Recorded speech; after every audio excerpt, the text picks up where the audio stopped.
Okay, guys, I'm so excited to get back to our read aloud, The Tree and Me. I feel like this book was just meant for our classroom. I'm so glad that I saw it during the book fair and then we had a copy of it in our school library. That's even more exciting, which means you'll be able to check it out the next time we're back at school. So next year in third grade, you'll be able to search this up. So if you remember when we left off,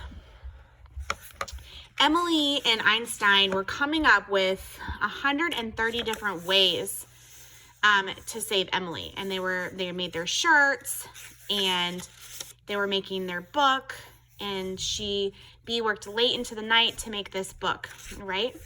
And then their class went on a field trip. They went on a field trip to the Trees field trip to White Oak Heritage Arboretum, and to check out the grounds with lots of different trees. And during that visit, if you remember, Bert, being Bert who Bert is, ended up finding this woodpecker. And at the very end of that chapter, something kind of amazing and beautiful happened. It almost was poetic.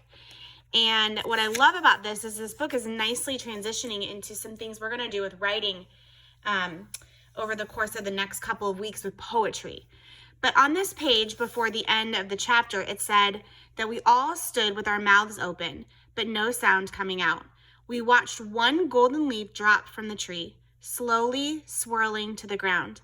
Then, like magic, all the leaves fell like a golden snowstorm, and the woodpecker flew away. Now, if we really dissected and took a nice close read at the words that were parts of these two pages, I don't know if you noticed, but I noticed some really amazing things happening.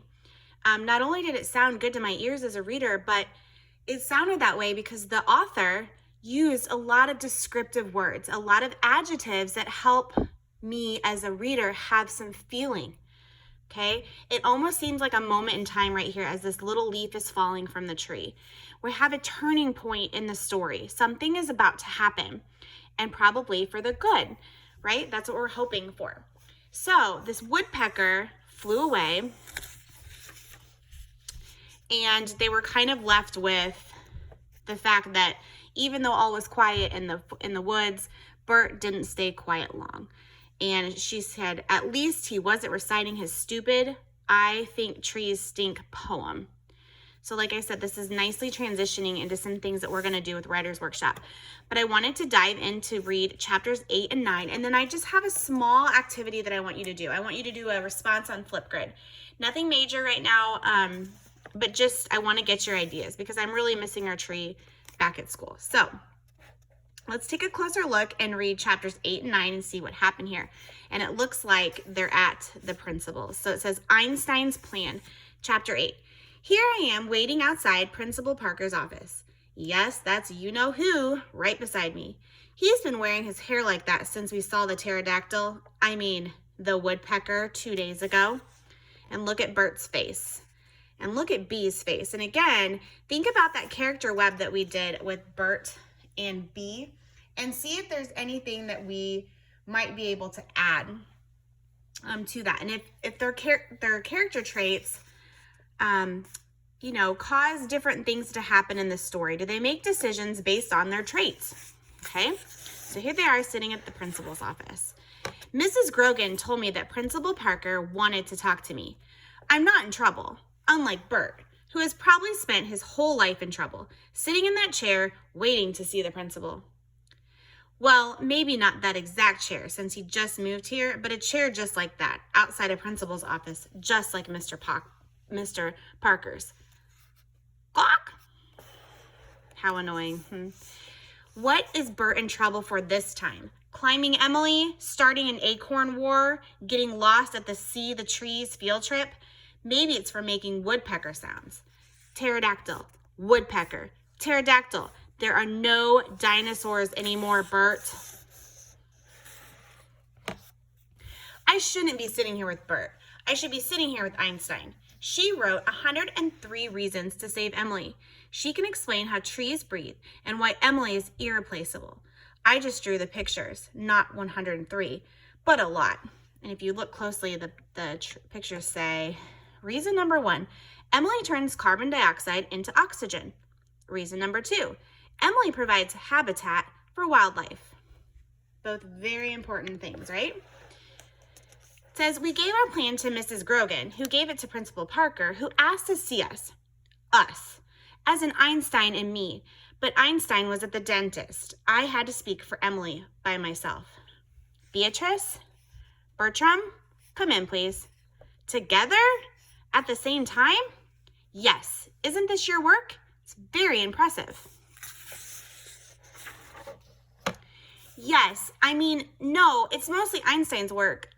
We work together, but just us, Judith Einstein and B. Garcia. Not him. Definitely not him. Because it's all his fault. Well, if it's all his fault, maybe it's a good thing he's here too. Maybe not. But I had to try to save Emily. We all went to Principal Parker's office. So, you don't think that the old oak tree should be removed? No, not Emily. Emily? I told Mr. Parker why we named a tree Emily and how magical she was in a scientific way.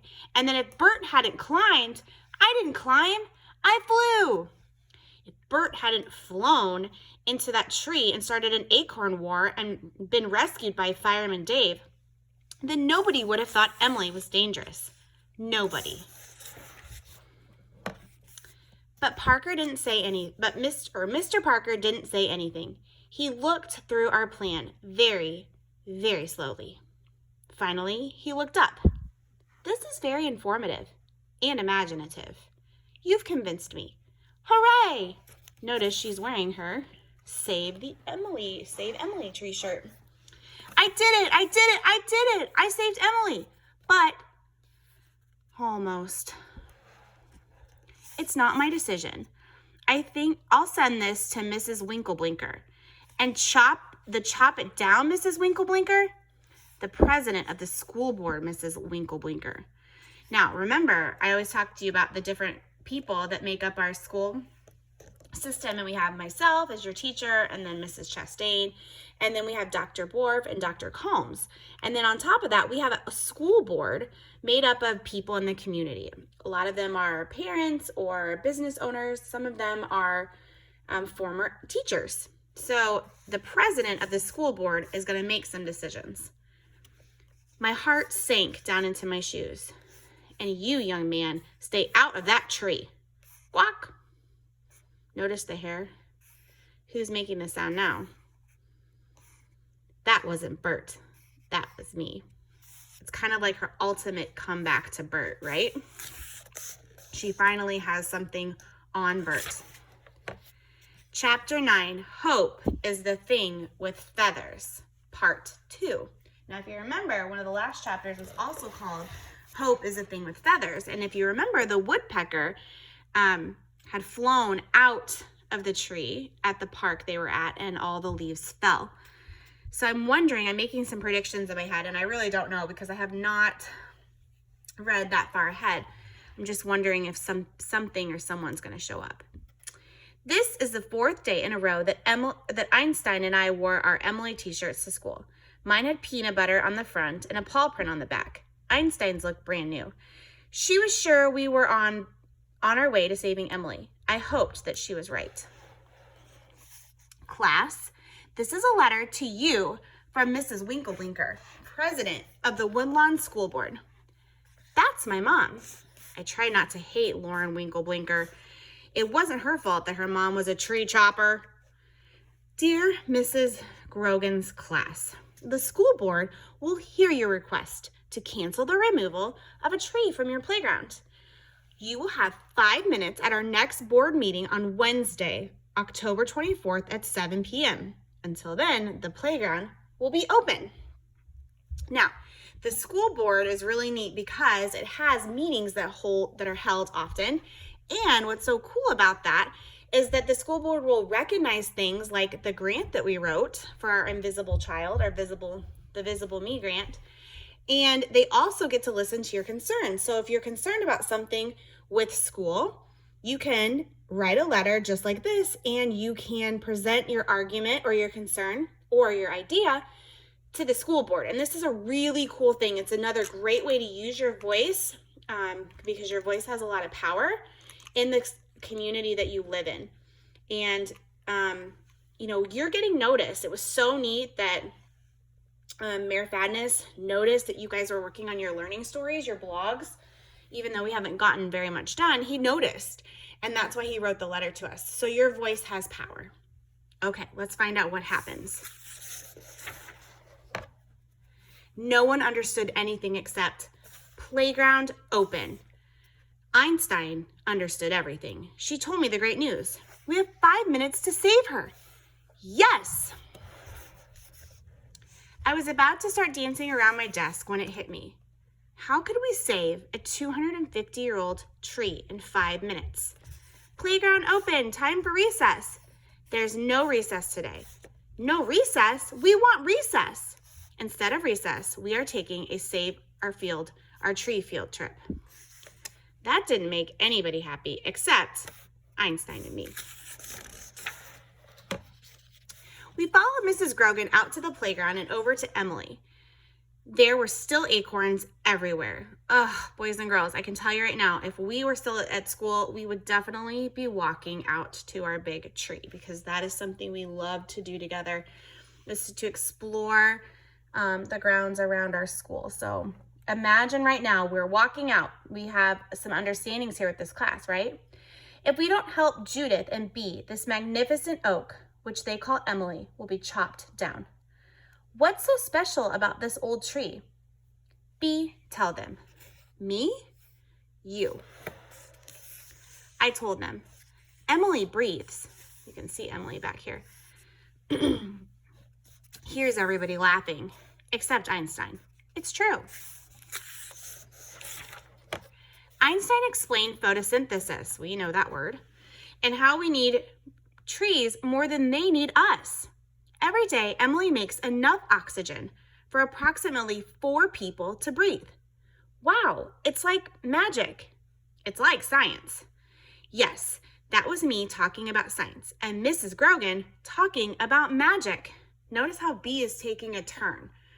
There's some characteristic traits about her that are kind of changing, and she noticed it in this moment. So how did she change? How did she all of a sudden become like Mrs. Grogan? And how did Mrs. Grogan change? Mrs. Grogan became like Bee. And how does that affect the story? Well, they're getting the attention of their classmates for sure. She says, it's the magic of science. Reason number 1, Emily turns carbon dioxide into oxygen. Reason number 2, Emily provides habitat for wildlife. Mrs. Grogan showed more of the 103 reasons why Emily was so special. Let's see if we can zoom in. Reason 18, Emily cleans the air by reducing the negative effects of carbon dioxide. Reason number 19, Emily sends carbon sugars out through her roots to feed the soil. And I showed them Emily's real face, not a drawing. See it? Wow.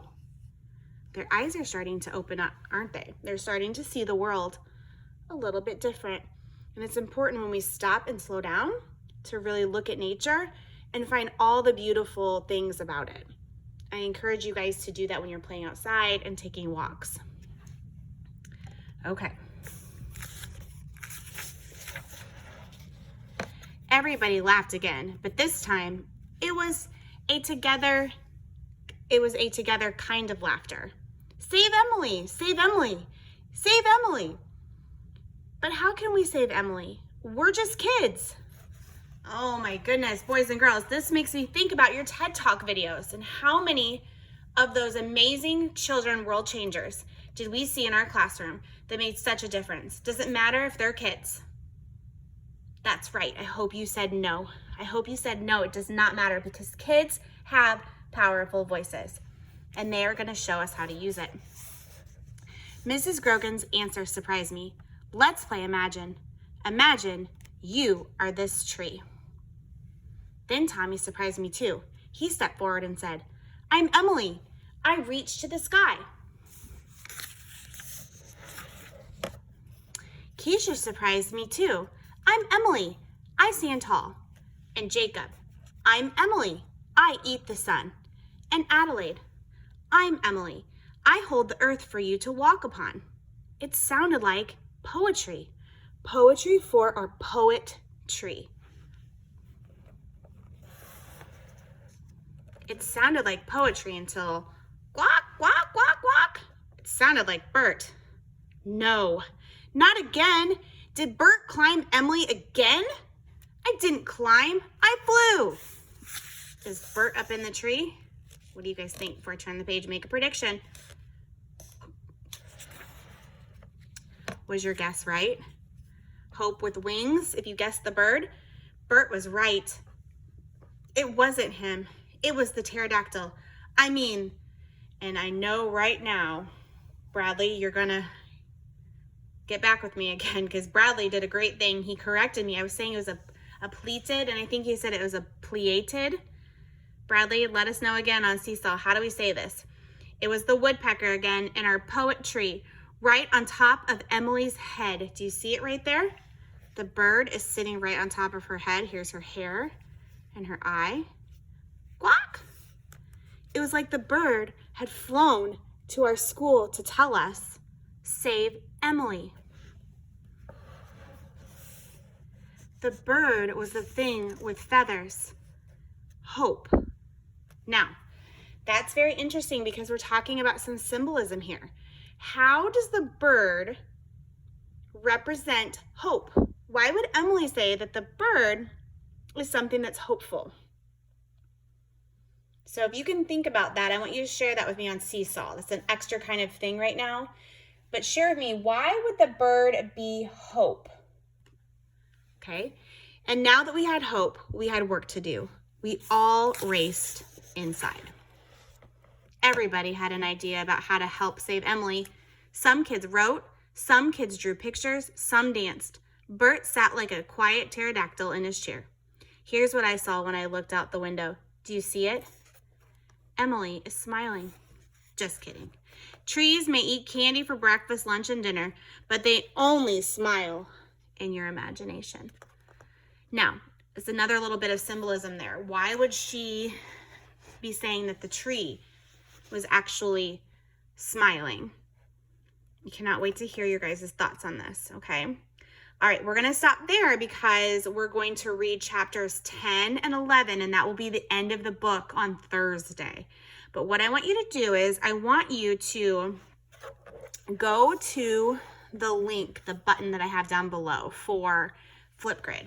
And I want you, I know we did this before, but I would like for you to submit another idea about what we should name our tree at Southeastern Elementary. And I would like for you to address it to Mrs. Chastain.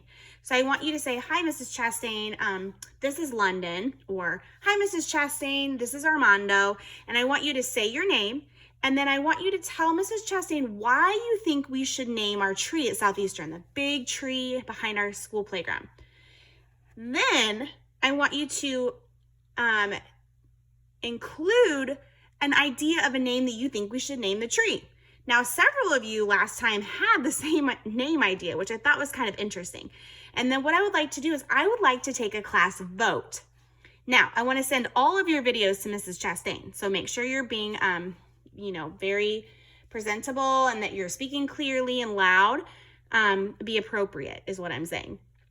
And then I would like to take a class vote once all the names come in and see if we can submit our top 3 to Mrs. Chastain to see what she thinks. And I know she would love to hear from us. So click that button down below. It'll take us to Flipgrid. And then I want you to address it to Mrs. Chastain. You can say, hi, Mrs. Chastain, and give her a little wave and say, it's Zoe. I think we should name our tree on the playground because, and then include the name that you would like to name the tree. I can't wait to hear what you guys have to say. All right, go ahead and get started.